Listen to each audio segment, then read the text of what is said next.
This is the Detroit Sports Podcast Network.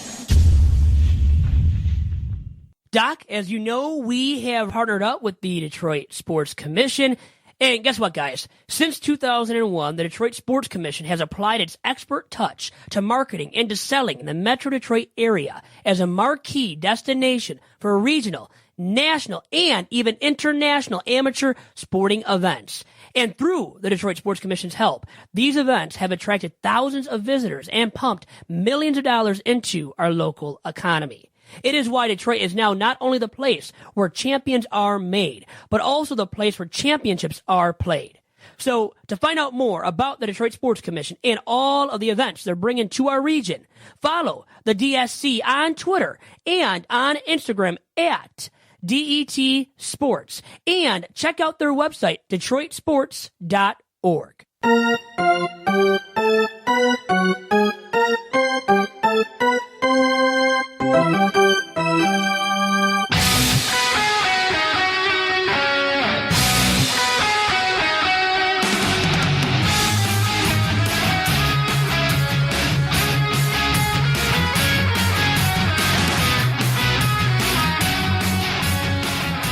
And welcome to the latest, the freshest edition of Tigers Talk with Chirco and Company. I am your host, Vito Geronimo Chirco, along to my usual sidekick and partner in crime, that is the Doc from Doc and Jock, John Charles Macaroon. John, how's it going? Vito, always enjoy the days that we get to record a podcast. I know that, with the season winding down, that many people are not invested in the Detroit Tigers anymore, but you and I, we still watch. There were still some things to talk about regarding the Detroit Tigers, and you know where we're going to start.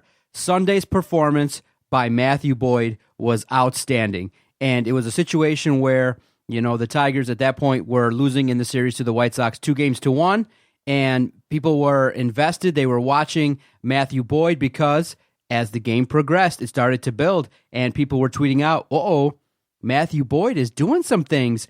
And unfortunately, your colleague, Anthony Fennick, and a couple others, in the media, they started to tweet out that, Matthew Boyd is on the verge of throwing a no-hitter. So for me, I can be honest, I only watched the 8th and 9th inning, but I was genuinely excited to see if he could do it.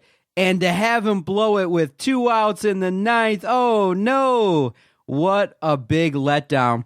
But all in all, it could have been an amazing story, something that would have came out of the blue for a guy like Matthew Boyd. Yeah, nobody saw that coming, and I think I'm going to start with this. I was talking to my dad earlier on Sunday, too, about how funny would it be if one of these Tigers starting pitchers with all their struggles would have thrown a no-hitter. You had all these lackluster, minuscule starting arms, low-end guys that have been struggling mightily with ERAs above 4 and 5, and one of them could have been a guy that threw a no-hitter before the end of the season. And then, after talking about that with my dad, just half-heartedly and jokingly, Matt Boyd almost throws that no-no. What if that would have occurred from Matthew Boyd?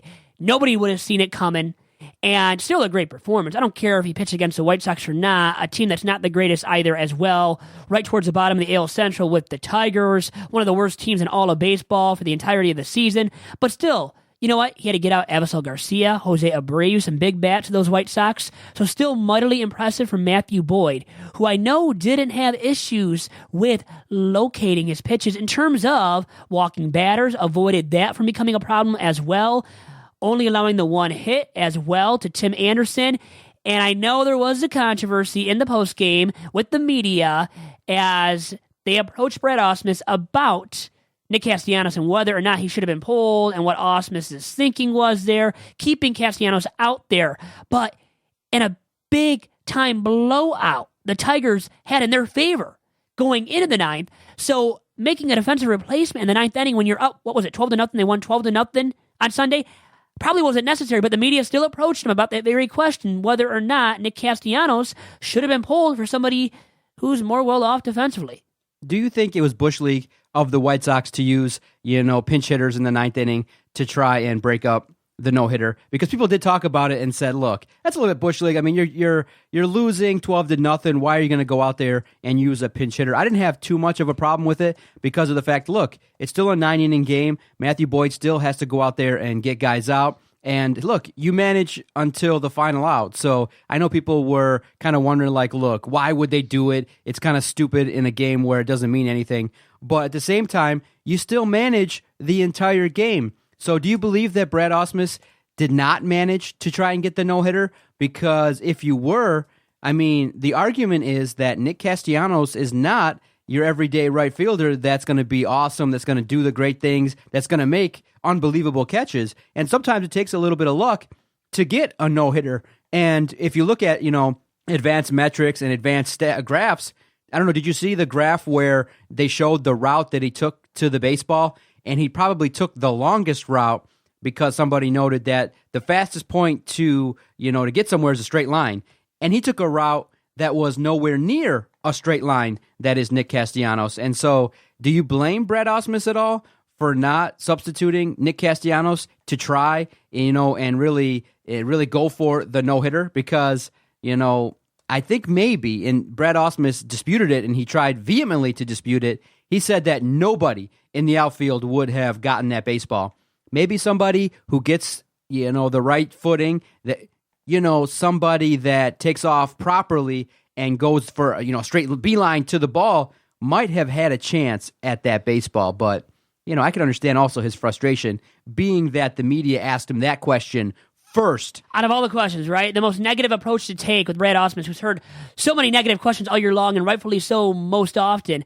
But the thing is, you bring that negative up when he had a great day, Matt Boyd, out on the mound. And I don't think, Doc, to kind of piggyback upon what you were talking about as your major talking point there, I don't think anybody truly would have gotten to that ball. And the thing is, you know what? Maybe he should have played deeper on Tim Anderson. But then, if he would have played extremely deep, been close to the warning track, what if Tim Anderson would have blooped that ball in for a hit, for that first hit of the game? Could have been that occurred as well, and Brad Ausmus would have been heavily criticized, when it's really the approach that Nick Castellanos took as a non-traditional outfielder. A guy not used to manning the outfield yet.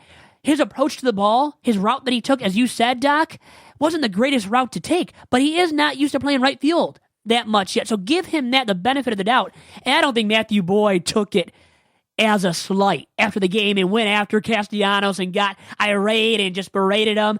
I don't think he took that approach and was overly critical of his teammate Nick Castellanos, and whether or not he fielded that ball erroneously. So fair or foul? Should the question have been asked to Brad Ausmus regarding Nick Castellanos? I mean, people thought it because of the fact that, look, Nick Castellanos probably himself would have expected to be taken out of the game. I mean, this is a guy that's still learning the position, and you'd want to give your team the best chance to try and get the no-hitter. But I don't think that Brad Ausmus was, oblivious to the notion that Matthew Boyd was throwing a no-hitter. I just think that he felt Castellanos gave him a best chance out there in the outfield at that point. I don't think it was even that about the best chance. I think it was more about it was a blowout already.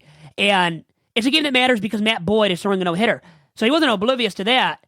But I think it was the case where, you know what?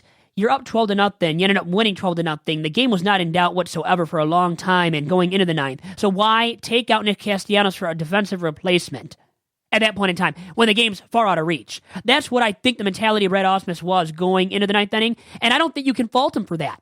Okay, Vito, I could give Brad Ausmus a pass in regards to the decision that he made, but I felt like it was a fair question. Maybe you don't do it first, but I think it's a fair question because people were thinking about it. I mean, that's the job of the media, is not to butt kiss Brad Ausmus, but he did say, look, that is why the media has a bad reputation, is because you guys go for the negative. I already knew that was going to be the first question, but, if Brad Ausmus wanted to really, stifle the media in that sense, I don't think you say that, look, if it wasn't hit there, we wouldn't be talking about it. I mean, the situation, the name of the game was Nick Castellanos the best defender at that time to try and prevent something? Could he have made a miraculous play? And I don't think so. I think that potentially Alex Presley could have made that play. Maybe Romine. Maybe. Well, we're saying maybes, right? That's a key word here. Maybe. But then at the same time, here's something where I'm going to ask you to think outside the box.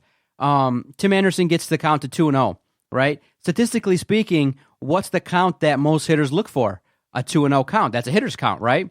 So at that point, Tim Anderson said that he was not expecting a fastball, that he kind of knew potentially what was coming. So if you're Brad Ausmus, maybe, I know that the pitch count was elevated for Matthew Boyd, and he had said that he was going to probably pull him around 135 to 140 pitches. But, I think the next guy was the guy that got out, right? Should Brett Ausmus maybe have done something outside the box? It might have been a little bit corny, but once it's 2-0 to Tim Anderson, you know what? Just throw the four fingers up in the air, walk Anderson, and get to the next guy and give Matthew Boyd another opportunity at a fresh count to get a guy out. But it's Tim Anderson. Now, he has, I believe, my brother knows all these stats about his White Sox. He loves Tim Anderson, by the way. Oh, does he? He has 17 home runs or something, so he had power. So I can see why you would want to walk him, but the thing is, in this case, when your guy is dealing, and actually his pitch count was manageable going into the ninth. It was at like 105, so not an enormous amount of pitches that he had thrown. And facing Tim Anderson, 17 home runs or something, that's a great number for an infielder. Middle infielder, that is, too. But the thing is, he's not that fearsome hitter, such as an Avisel Garcia. He's not Jose Abreu. He's not heavily imposing or a guy that you just start fearing when he comes up to the plate. Because he doesn't have that body build that just scares you. When you look at Tim Anderson, you don't get scared right away and think he's going to just crank one out of the ballpark. No, but once the count gets to 2-0, don't you think that's a hitter's count? And that was still an amazing hit that he got because the pitch was a changeup on the outside of the plate. So it was a decent pitch by Matthew Boyd, but it was just cranked, and it was good on Tim Anderson to stick with it, and he broke up a no-hitter. But it would have been a great story in the realm of pretty much of a disastrous season for Matthew Boyd to get the no-hitter probably, for sure. But it was nice to see him have a decent performance. This is a guy that's been scuffling. Many people are counting on him to do great things, and he went out there and gave the Tigers an amazing performance, especially on a Sunday, too, where there were some butts in the seats because there was no Lions game at that time because the Lions played on Monday Night Football. So it was nice to see Matthew Boyd go out there and show some grit. It was nice. It was a positive story because obviously the next night, the Tigers go out and play Oakland, and there's like barely 5,000 people there in the entire Comerica Park because the Lions were playing, and people just on a Monday night aren't going to go out there anymore for the rest of the season. It was bare. There was nobody there. Oakland took, the Tigers to the woodshed and pounded them. But all in all, it was an okay series versus the White Sox. I mean, you split. There were some games where you scored a bunch of runs. All four games had a decent amount of scoring. So what are you going to do? The Tigers are riding out the string, but at least, versus the White Sox, you went out there and did some things. But you want to keep losing, actually. You want to tank as much as you can because you want that number 3 pick, which they're going to be fighting for and have been fighting for with the White Sox, who they played over the weekend. So actually, you wanted to lose 3 out of 4 or get swept by the White Sox because they're right there in contention along with the Tigers for that number 3 overall draft pick in next year's MLB draft. So that's the big priority right now for the Tigers. You want to focus on getting as high of a draft pick as possible to rejuvenate your farm system even further, and they need that. That's the next big step for them to take. It's not signing a free agent or making a great trade for a veteran arm or major league hitter. It is getting a great guy at number 3 overall or right around in that top 5 range, which they will definitely be picking in next year. Oh, okay. So you're team tank all the way, huh? Right now I am because of that draft pick.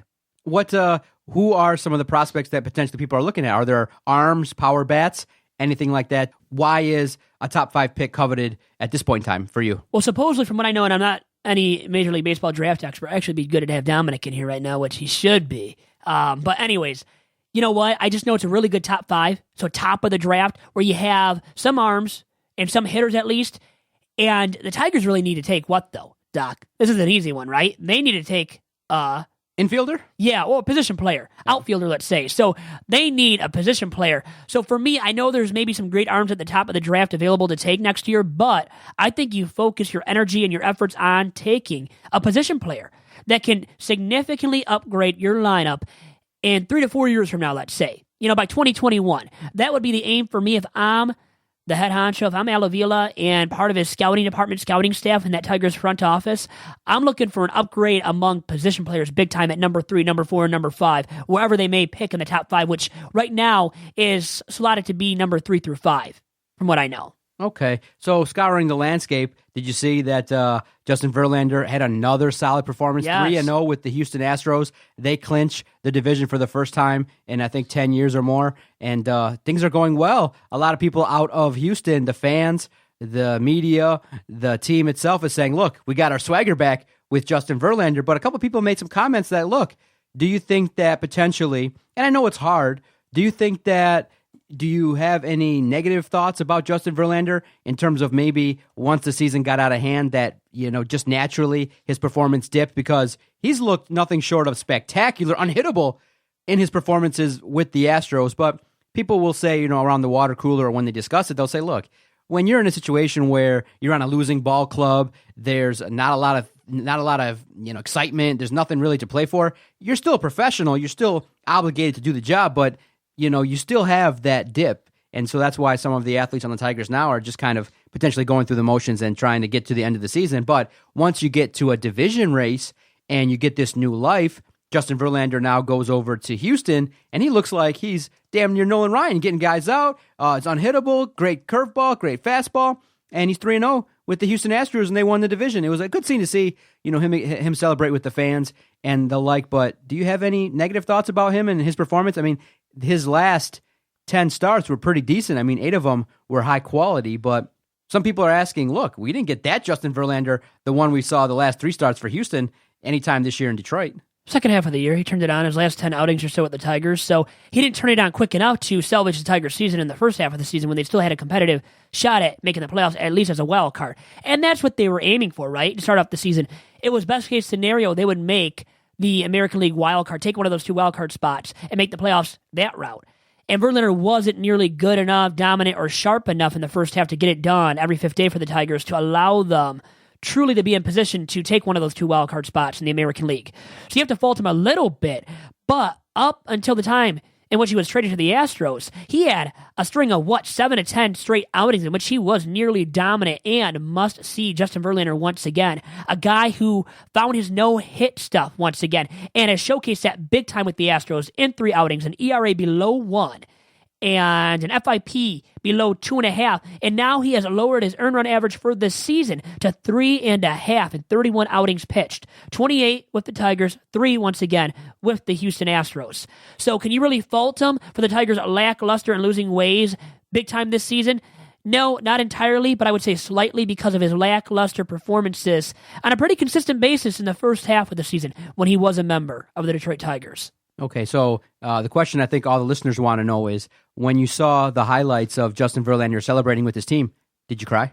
I didn't see it, so luckily I didn't see it live, because that maybe would have made me cry. And I know they want to hear that because, I wrote that article once again. Another plug for it on DetroitAthleticCompany.com. But no, I didn't have to cry. No shedding of tears for me. Now, how about you? And I wonder if there's any other fans that really had a difficult time seeing him being able to clinch a division title this year when the Tigers have been so darn bad. Really, Vito? I think really most fans now are just looking forward to next year. They want to see who's going to be on the roster. They want to see if Alavila's back. They want to see if Brad Ausmus is back.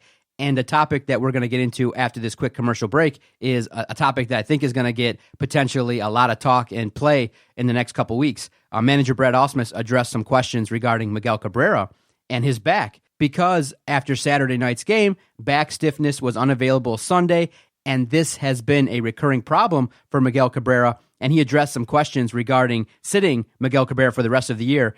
And Ausmus was not too happy. We'll talk about it right after this. If there is one thing that we do know, Doc, it is that Detroit fans really love their sports. That's why you are listening. Whether you're an armchair jock, GM, or an all-star player, you can help the next generation get into the game, too. The Eastside Youth Sports Foundation provides opportunities for boys and girls alike to experience a huge variety of sports, including baseball, football, yoga, and hockey. Because remember, kids who play together stay together, making new friends, learning teamwork, and making better choices. Girls and boys who are actively engaged in sports do better in school, live healthier lifestyles, and make better choices. So now you may be wondering, how can I help? Well, if you would like to help, you can support the Eastside Youth Sports Foundation and its upcoming Try Sports for Free Day. September 23rd is the date. Sign up your son or daughter, volunteer, or make a donation. Last year, the foundation's Try Sports for Free Day introduced nearly 200 kids to new activities. Now, you can learn more about the Eastside Youth Sports Foundation at esysf.com. That website, once again, is esysf.com.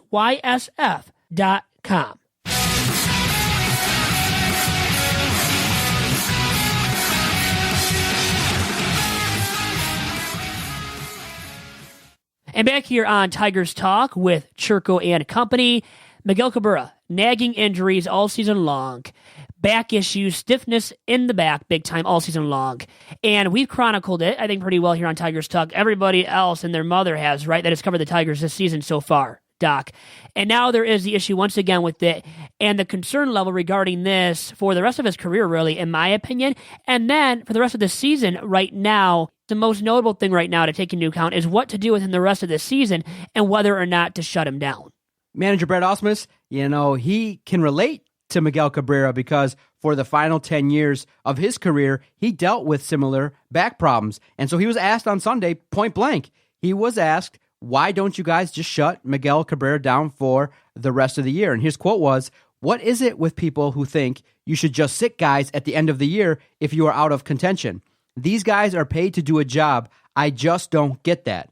Well, I guess the retort would be, and many people would say, look, if a guy has a back problem where it's to the point where he's in and out of the lineup, isn't there a simple notion or isn't there a thought maybe in the manager's mind or anybody in the organization's mind that if he continues to play, he could hurt the back even more?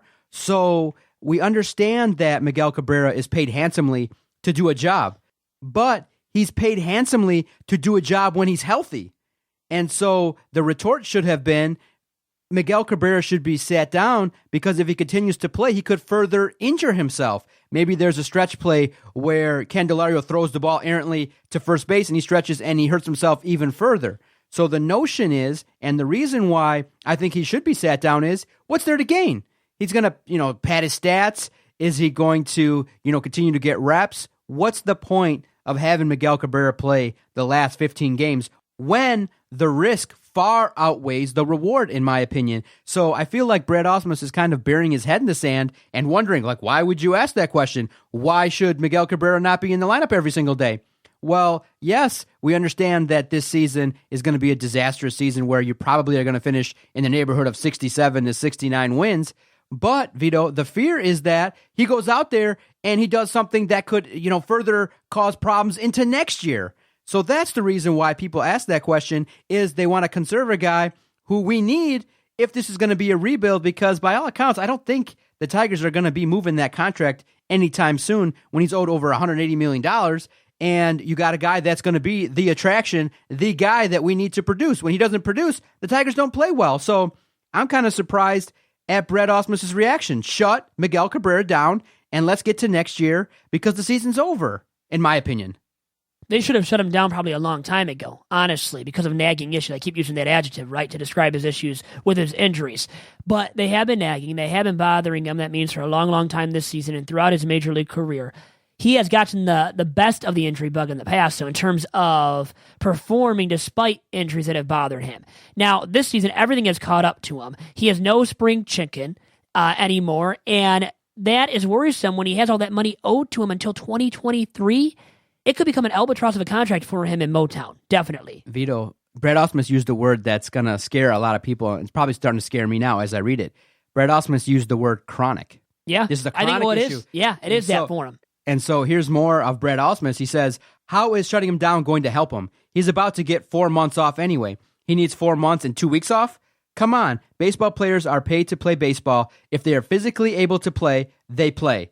This is going to be an issue the rest of his career. Maybe we should just sit him for the next 7 years, just so his back doesn't hurt him. I went through the same thing. It's called chronic for a reason. Too drastic there. It's like he can't take any criticism, Brad Ausmus. Almost like our president. No. But you know what? It's like everything gets to him, right? He is so stubborn, Brad Ausmus. And that's why he gets a bad rep for not being able to relate to the media, to the fans. And that's why people don't like him. Even more and more. By the day, he has more and more detractors because he can't even answer a simple question like that, which is out there being talked about by media, left and right, and by bloggers, by fans like you and I, and on this podcast, as we're doing right now.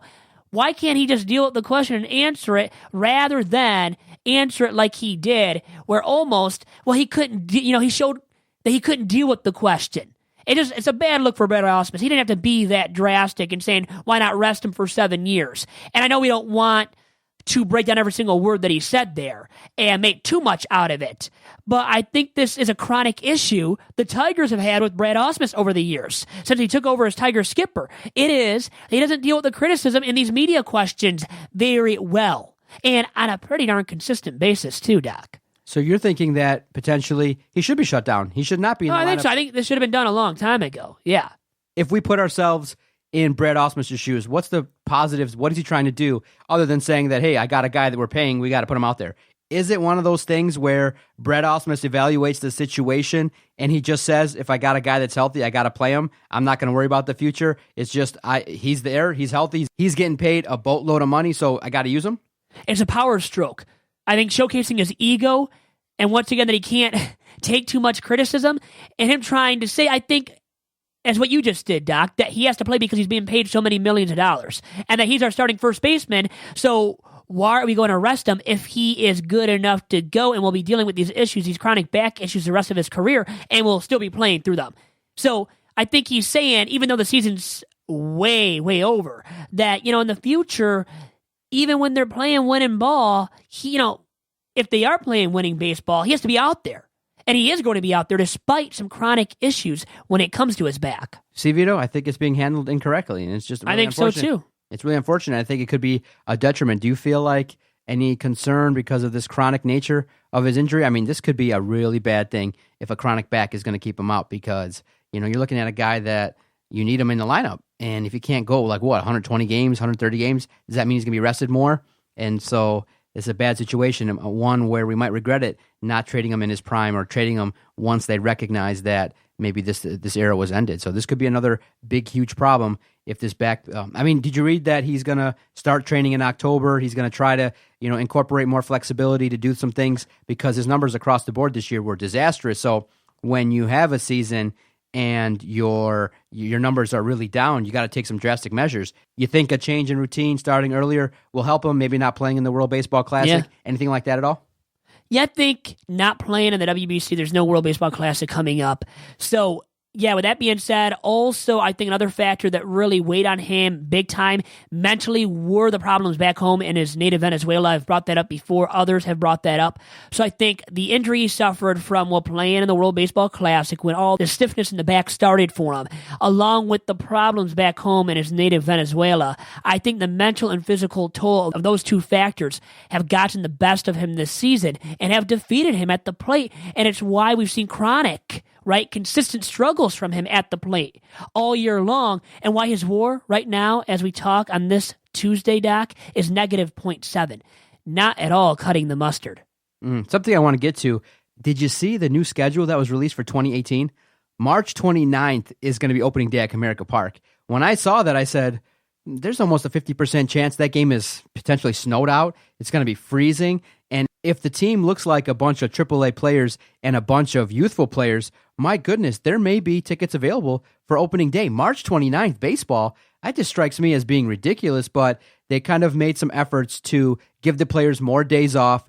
They've done some things with the travel so that they're not getting in at 5 a.m. anymore because of the situation. A lot of teams complained regarding some of the travel, some of the problems that occur regarding getting into a city, playing later, playing a night game and having to travel. And then so for competitive balance, they've tried to do some things to give the players some more rest and some more advantages. Yeah, some more days off because it's such a long season. It's a marathon of a regular season, 162 games in totality every single year. So it's hard to stay healthy for all that time and to stay fresh, and maybe it mentally and physically helps out a guy like Miguel Cabrera, who's towards the latter stages of his career, and these other guys that are in the latter stages of their respective careers, Doc. Super exciting news. Do you know who the Tigers play in interleague play next year? The Cubs? The National League Central, baby. Yeah. I love it. They travel to Pittsburgh April 24th through 26th, Cincinnati on June 19th and 20th, Chicago to face the Cubs July 3rd and July 4th. They're going to end the season with a 3-game series in Milwaukee. The Tigers host the Cardinals September 7th, 8th, 9th. Potentially, usually in July is probably a time I might take a vacation. Potentially, do you want to hit a road trip to Wrigley, catch the Tigers maybe July 3rd? To the north side of Chi-Town? You're asking me? And you know what? I have a friend, Nick Schmiegel's brother, lives in Wrigleyville. Has an apartment right there. We could stay there overnight. Wow, grand surroundings, a grand time. I don't know if you would be welcome or if you would want to, though, Doc. No, Stay potentially there. speaking, I could visit family members. You could visit and stay with your friend. We could just meet up for an afternoon ball game, have some beers and hot dogs, and call it a day. Because I might, it might work out where I take my family to Chicago, visit my cousins. They stay, I think, in a suburb of Chicago, Wheaton. I think that's maybe 30, I think I've heard of Wheaton. in downtown, maybe 30 minutes north or south of Chicago. I'm not exactly sure the directions, but potentially speaking, maybe we can go, maybe even podcast outside of Wrigley. Live on-site broadcast of Tigers Talk. I'll probably be a quick hitter because we still got to figure out how to do these remotes. How to make them happen. That's the thing. Well, I know one thing. Or do we want to make them happen? Because you think Chicago fans would treat us nicely? I think we might get our shit thrown at or something. We might get treated rudely, yeah. We're doing a Chi-Town might not podcast? treat us the best. Dude, you know what? I'd probably pay someone to dump beer on you. Oh, thanks. This is part of the gig, right? To make it look good. It'll go viral. We'll put it on Twitter, and there we go. But I like the schedule in terms of playing the National League Central. It's going to be interesting to see what the Tigers do next year. But March 29th seems way too early. They open the season 6 games at home versus the Pittsburgh Pirates and the Kansas City Royals. It's not bad, but man, we're already talking about next year, huh? Too soon? It's odd how these teams now are starting off the season in interleague play. How that now is a thing that has happened and will continue to happen, and because there's interleague all year round. And that's because of the 15 teams being in the AL and NL each. And that was, that occurred when Houston was moved to the American League to accommodate there being 15 teams in each league. So now, because of that, we have the interleague we have to deal with all year round. And honestly, I think I'm for the earlier start of the season, even though in Detroit, in Chicago, in those Midwestern cities, you can have snow. Big-time snowfalls. So you have to fear that as a Tigers fan, as a Cubs, as a White Sox fan. These ballparks where there is the existence of a cold climate come even late March. So you just have to deal with it. You put on your big boy boots, big boy pants, and just suck it up for some cold weather baseball at the end of March and in early April, which Tigers fans have been doing forever and ever. I know even in the early 2000s we had some snowfalls. I believe when the Comerica Park, when the ballpark first opened up in 2000, you had a significant snowfall. So you have the grounds crew as well capable of dealing with it because, well, the Tigers grounds crew for sure is used to dealing with it, and you got to believe some of these other grounds crew across Major League Baseball are also used to dealing with it. And back to just going to Chicago, that would be a grand old time, a very fun time, I think, for you and I, and to bond further. Outside of these studios, the warm confines of these studios, we could go outside and enjoy a day at the ballpark, and I bet it would be warm, so you enjoy the warm confines of Wrigley Field. Maybe if it doesn't work out for going to Wrigley Field, potentially we go to Cincinnati. I mean, it's a longer drive. Maybe we take a road trip and just go for a day and come back. I think it's a 4 or 5 hour drive. Maybe we'll make it happen. Maybe if we can get it sponsored, we can get a coverage and get at least the gas paid for. Oh, God, we could use that because that would be a lot of mileage on either of our cars. And I would hope you would drive because you are the multi-millionaire man. We'll see what happens, but I like the schedule. And finally, before we get out of here, I got to get your thoughts on 2 guys that are performing admirably this season, kind of doing some things separately, but amazing stories. Giancarlo Stanton is just destroying the baseball, and then Aaron Judge is back on track, and he's on pace potentially to, shatter some rookie records in terms of home runs. Combined, those 2 guys are doing some great damage, and basically either this week or next week, because of the rate of home runs, I think this season might be the season where the most home runs collectively across Major League Baseball get shattered. And so it's just one of those things where Stanton and Aaron Judge, they're destroying the baseball. And it's kind of a nice story to look at. 2 guys that are really talented, destroying the baseball, and are doing some great things this year for themselves. Yeah, you know what? Giancarlo Stanton said he wanted to break Roger Maris's record. We know Barry Bonds has the record, but all roided up when he hit the 73 long balls in one season. Roger Maris had the record originally, so he still wants to break Maris's record because that's a clean, record. Am I reading right? He's at 55 already? Ooh, I believe it. Wow. He's a premium home run hitter, a guy that finally is hitting his prime. Everything is finally going right for him. He has stayed relatively healthy all year long, and when he connects, he's going to hit it a long way because he's a big bopper, and that's what he does best for those Miami Marlins, Doc. Anything else that's been catching your eye in terms of baseball? Anything you've been peeking at? I was going to say regarding the Matt Boyd almost no-no on Sunday. Now, 9 Tigers pitchers, and actually just 9 instances where the Tigers have had an almost no-no. And we had a guy in Tommy Bridges. over the span of 2 years from 1932 to 1933, had 4 almost no-hitters thrown by himself, including 1 near-perfect game in a span of 2 years. And then in 1933, 3 instances where Tommy Bridges almost threw a no-hitter. Think about that. 4 instances in a span of 2 years. He almost threw 4 no-hitters, but the door closed on him at some point in the 9th inning. So I'm talking about guys that almost threw no-hitters for the Tigers in the Tigers franchise history and had the no-hitter end in the 9th inning. So Bridges, the first guy to note of the Tigers. You had a couple other guys in 52 and 69, Joe Niekro in 1970, Milt Wilcox in 1983. You had Walt Terrell in 1986. And then, who did this happen to the almost almost perfect game?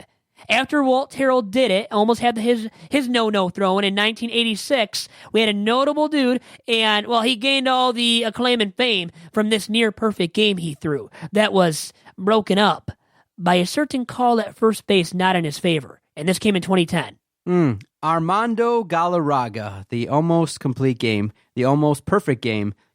Man, you got to bring up a nasty memory, huh, Vito? A nasty negative memory. And then you had Verlander in 2012 almost throw it after his 2011 no-hitter against the Blue Jays in Toronto. And then you had in 2013, do you remember this one? And actually, I do because I was there at the ballpark on this very night. Justin Verlander? In 2013. Now, 2012 was Verlander, and then Verlander again, remember, in 2015 against the Halos. Mm-hmm. But in 2013, smack dab between those two almost Verlander no-hitters, there was a guy who almost threw one in 2013. Anibal Sanchez? Anibal Sanchez against the Minnesota Twins, and Joe Mauer broke it up. And in 2013, by the way, I was at that game once again. In 2013, Sanchez became the American League what? ERA leader. ERA champion, yes. So Sanchez was that good, and it wasn't that long ago. Almost threw a no-no against those Twinkies, and was the American League earned run average leader. And now he has a $16 million club option, which I think the Tigers would have to have a gun to their respective heads to even consider picking up that team option of Anibal Sanchez as at season's end. All right, final story. It went viral because Barstool picked it up. They saw that a group of men dressed as Thomas Magnum, the title character from the hit 80s show Magnum P.I., were ejected from Comerica Park on Saturday. The newspaper reports that about 45 men dressed as Tom Selleck's character, and I guess they were ejected for catcalling and smoking and acting in a way where they were basically being a little bit, they're violating Comerica Park's behavioral standards. The groom's younger brother, Chris Tuccini, said they were told the reasons they were removed were because of catcalling and that one of them was smoking. I don't get it. I read this too. What'd you think? Well, I think it's a little bit ridiculous for behavioral reasons when, okay, so they were catcalling and smoking, and you can only smoke in certain sections of the ballpark, from my knowledge. I don't smoke, so I really don't know the standards for, the rules and regulations regarding it. But catcalling, you got to believe there's some other negative stuff that is said by the fans of Comerica and at all these Major League Baseball ballparks. So how bad was the catcalling? How many times did they repeat the offense? And then all that stuff has to be added up, too. The general complaint was, why is everybody kicked out? There's like 45 guys. And were they all really committing something that was so bad, right? I don't think so, to warrant that. If you look on the Tigers website, there's a detailed list for accepted guest conduct, and one of the reasons they give is, one of the reasons for possible ejections is guests refusing to show their tickets when asked by a Comerica Park representative. Also, wearing obscene or indecent clothing, interfering with others' guests' ability to enjoy the game, using foul or abusive language, displaying extreme acts of public affection, interfering with the progress of the game, going onto the field, and appearing impaired by alcohol or drugs are some of the biggest reasons why fans are kicked out. You ever been kicked out of a game? No, I never will. I almost was kicked out of a bar in Royal Oak, but wasn't. So I'll just say that much. Stay tuned for this weekend's Two Bad Hombres podcast. Maybe we'll get that story. One time I had a negative, and I might have shared the story on a previous podcast, but one time I had a hostile interaction with an older usher. It was back in the day when the Tigers struggled. I'm probably early 2000s, maybe 2004, 2003, where the Tigers were horrible. It was similar to Monday's game where you could go and sit anywhere. Yeah. And, basically we had seats probably in the upper deck at Comerica Park, and we went out to the outfield, typically out there in left field. So there was literally nobody for 15 rows around us. It was just me and a buddy. And all of a sudden, Usher comes like, show me your ticket. I'm like, why? And he said, well, because, you weren't here before and da-da-da-da. And I said, look, sir, there's nobody here. Be thankful I'm sitting here watching this game. And he kind of gave me attitude, and I'm like, look, I'm not moving. And, he kind of gave me, and this is like 10 years ago. I'm young and not as mature as I am now, but I'm looking at him and kind of was a little bit disrespectful, but there was nobody in that whole left field section. And it wasn't like we even went to the front of the section. We were sitting like in row 8, 9, out there in the outfield, and he came, and it was probably an odd sight, but he asked us for my ticket, and he didn't say nothing because I gave him some attitude, but at the same time, there was literally nobody within 100 seats of us. It was just me and a buddy, just two guys, and the guy had the nerve to ask me where my tickets were, and then at that point, I probably should have been like, look, you know what, no one else is here. Why am I here, watching this nonsense? I'm getting the heck out of here, and you should have at that point in time. I'm a fan of cheap tickets. This is how I am. Oh, cheap is the way to go for you, and for a lot of people, and my dad had season tickets back in the day when they were horrible in the early 2000s, late 90s, before Tiger Stadium actually, closed its doors for good to the Tigers. And then in the early 2000s, I was there all the time with my dad, and we would walk around to wherever we wanted to because there was nobody there. Nobody there. The Dead Zone at Comerica Park every single home game. And I wonder what the standards are for the Comerica Park staff. What do they have to do in terms of policing that? Like, they see there's nobody in certain spots of the ballpark and a lot of spots in the ballpark. Do they have to tell people to go to their own seat that the ticket says they should be, sitting in the seat of? I mean, are they that strict? Do they have to enforce those rules and be that strict with people when there's nobody, literally nobody at Comerica Park? No, not at all. But I mean, if they're catcalling, if there's repeated complaints, and maybe it was repeated offenses, but the thing is to kick out the whole entire party group, right. That's a little bit severe, right? Hey, man. When not everybody was doing the same thing. Yeah, so it's one of those things where it's an interesting story. Magnum PI bachelor party, huh? But at the same time, those planning the bachelor party, why would you go to a Tigers game? There's so much better things to do around town. Now, Dress up as Magnum PI and go to Comerica Park. It's weird, unique, and that's why there's a story about it. And because they got kicked out of the ballpark, that's why there really is a story about it. But I did end up reading it, and I love their outfits. I never watched Magnum PI, but Tom Selleck is a huge Tigers fan. So it was kind of cool seeing the title character from that show. And I believe, if I'm right, he had Alan Trammell and Lou Whitaker on an episode back in the day on Magnum PI. Nice. So. All right, great podcast, sir. I know it's been a little bit tough talking about the Detroit Tigers, but there's a couple weeks left. We're definitely going to hit on other topics as well regarding Major League Baseball. Start the process next week of looking at some playoff scenarios, and we'll continue to look at and evaluate Jimmer Candelario, some of the starters, and things like that. But it's been, other things have taken the place of the Detroit Tigers. We still watch, but we're not as invested, no doubt about it. But at the same time, there's still a lot of storylines that occur week to week. And when they definitely say it's a long season, dude, the end of September can't get here fast enough for the Tigers. We see it now more than ever before that it's a very long season and truly a marathon of a season for these ball players too. So, but we don't feel bad for them. And that's how we keep it 100 here, right? On Tigers Talk with Chirco and Company. And that has been all she wrote for episode number 108 of Tigers Talk. We'll talk to you again next Wednesday. If you've enjoyed the podcast that you just listened to, definitely check out the other shows as well on our Detroit Sports Podcast Network. To support us free and easy, go check out DetroitSportsPodcast.com.